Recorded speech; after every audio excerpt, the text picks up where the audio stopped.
dans votre vibrant hommage et discours sur Charb, vous avez dit qu'il était victime de fanatiques religieux crétins sanglants.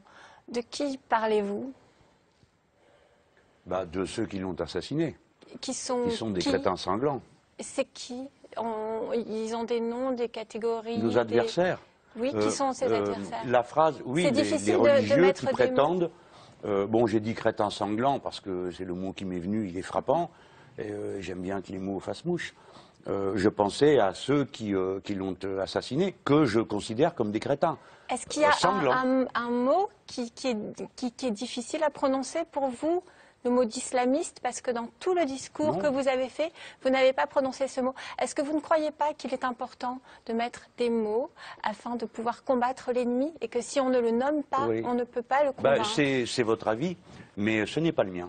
Les intégrismes religieux, pour moi, sont équivalents. Sont tous équivalents? Oui. Alors, je fais très attention. Donc aujourd'hui, Charb a été victime des intégristes religieux?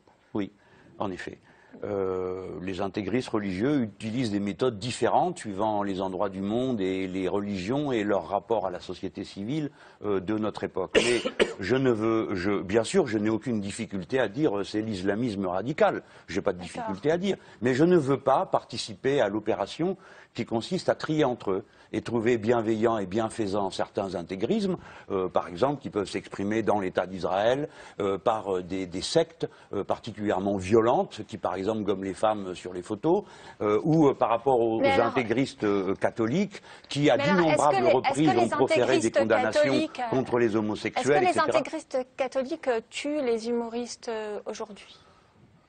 Est-ce qu'on peut comparer tous les intégristes et dissoudre comme ça? Est-ce qu'il n'y a pas une complaisance là d'une certaine partie de la gauche et de l'extrême gauche et un refus de voir le problème en face? Vous auriez dû commencer par là, comme ça aurait été plus clair. Qui fait qu'on ne peut pas les combattre et qui est grave parce qu'en fait, en nourrissant, en parlant, en évoquant les intégristes catholiques ou les intégristes juifs, on nourrit l'antisionisme, qui nourrit l'antisémitisme, qui va faire en sorte que l'on tue aujourd'hui des juifs ou des humoristes, et tout cela ne profite pas à votre électorat. Tout cela profite à qui? Au Front National. Donc en fait, c'est un calcul électoraliste qui n'est pas bon, même pas bon pour vous, Madame, en dehors du fait que c'est faux. Vous avez le droit d'avoir... Parce qu'il s'agit bien de l'intégrisme musulman, il ne s'agit pas d'intégrisme juif, et il ne s'agit pas d'intégrisme catholique aujourd'hui.